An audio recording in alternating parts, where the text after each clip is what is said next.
Cruises. So what's that about? Well, as I may have said earlier on, we didn't have much to do in the last couple of years. I've been sitting around up in that Swiss village wondering what else we could get into.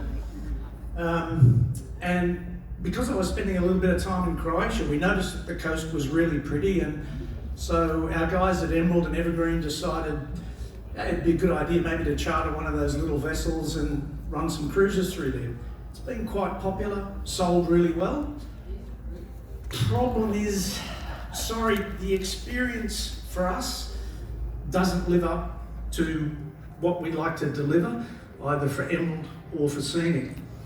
And the reason for that is certainly not the destination, it's just the ship.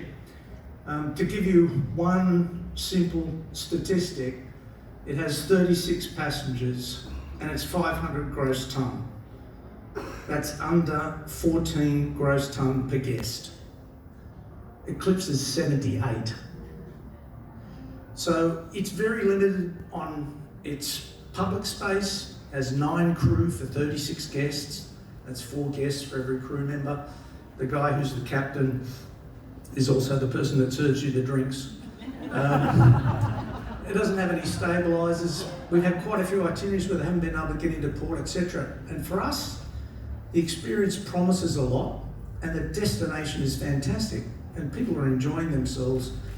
But once again, stupid us, we think we can do a little bit better.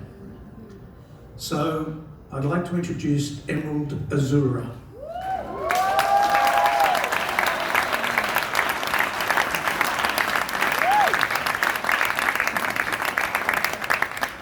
4 years ago, I stood here and said we were 3.5 years in the engineering and we had almost 3 years before delivery. What could go wrong? Maybe we learned our lesson because the steel cutting ceremony was the 7th of December last year. The ship is already in full production and it will sail in July 2021.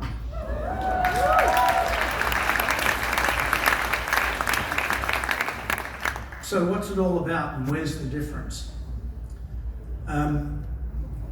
It's been designed specifically for warm water cruising. It's been designed for the Mediterranean and to provide all the public space, safety, stability, and the amenities that our guests would enjoy. As you can see, plenty of outside spaces here, and we'll go through them more particularly. It only has 50 cabins. The smallest cabin, and there is only 6 of these, are 18 square metres. That's our leading cabin category on the main deck. The next stateroom up, our balcony staterooms, the smallest of which is 28 square metres and ranges up from there. We have terrace and yacht suites which are on the aft of the ship. These are upwards of 60 square metres and really provide a spectacular view of the Mediterranean. And then of course, for those people who want to blow a bit of money, we've got the owner suite, which is 111 square metres. But it's not just about luxurious cabins and large spaces there, it's about the other amenities on the ship. So if you go to the Horizon Bar and Lounge, once again, we've only got 100 guests. This is 240 square metres. So it's a large space, and just like on our river cruises, and even on Eclipse actually, this will be the hub of the ship. This is where people will go for a drink before dinner and after dinner. We have some speakers, etc. Reflections Restaurant. Typically with restaurants, they talk about 2 square metres per guest is quite spacious. That's a good size. Reflections is 315 square metres for only 100 guests. Could easily accommodate 160 and it'll have seating for 130. Plus, on the outside, seating for another 48 guests on the terrace, which is immediately behind Reflections Restaurant for open air dining, breakfast, lunch and dinner. The Pool Cafe, I'm sure, will be a very popular spot, 240 square metres in total, including the pool, but over 200 square metres without it. We've learned a little bit about pool design, I can assure you. And this one, there will be no water coming over. You can see the glass height. You can also see that the sides of, well, you can't really see it there, but the sides of the pool are almost 1 metre wide, and they've got a grate there. It's amazing what you learn. But this, I'm certain, will be extremely popular. Karen got hold of the design of the pool, and I've got to tell you, it is mega yacht cool. This infinity pool, I think there are going to be a hell of a lot of people watching this ship go past saying, who's the billionaire on there? There'll be 100 of them, or at least they'll get treated that way. This is another area. This is 250 odd square metres, and it's right on the top of the ship. Spa, outside deck area. Once again, it's got one of those things called a bar again. There's something about Australians, isn't it? And I'm absolutely certain this is going to be a really popular spot throughout the day, twilight, in the evenings, etc. It's going to be a lovely place to be on the top of the ship. Observation lounge for those people who just want to get away, have a cup of tea, read a book, and of course a very large observation deck at the front. Yes, for those people that may have drunk too much and might want to get down to the gym, a full gym and spa area, treatment rooms, sauna, steam room, and also a hairdresser on board. And where are we going to sail? Most importantly, because that's what this ship is all about. Yes, it'll go into all the major ports, but the area that we wanted to keep, only being 110 metres long, it can get into all the small ports.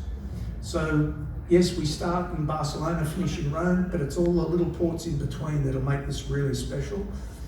So we've got Western Med, Rome to Venice, Adriatic coast, Greek islands, Turkey, and then in the winter months we get down to the Red Sea and the Holy Lands. So it's a 12-month program in the Mediterranean and the Red Sea. As I mentioned, a lot of what the ship is about is getting into those smaller ports, and there's quite a few here where we literally pull up right in the centre of town. Some of them, we won't be doing the lollipop tour where everybody follows 40 or 30 or 20 people around behind, because the locations that you pull up will totally allow people to go on and off the ship at their own request and do whatever they want to do for the day and explore at their own, come back when they feel like it without any set itinerary or needing to follow anyone around. You can see a number of these here. You can see a yacht in there at the moment. That's where we'll be pulling up. It's right in the middle of town. And there's some beautiful other places like the really local little villages. And of course, because we've only got 100 guests, we can go to the local market. We can get fresh fish. We don't have to provision so much. We set up all of the provisioning on set itineraries where we can genuinely use local fresh produce on a daily basis.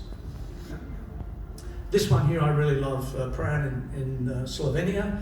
Beautiful little township. As you know, Slovenia has a very, very small piece of coast. Beautiful old village, somewhere where people can walk on, explore themselves, get back on the ship, go back out in the afternoon, do as they please. So, it must be drinking time now. So that's our big announcement for tonight. The ship will be sailing from July 2021. We think it is going to be very, very popular.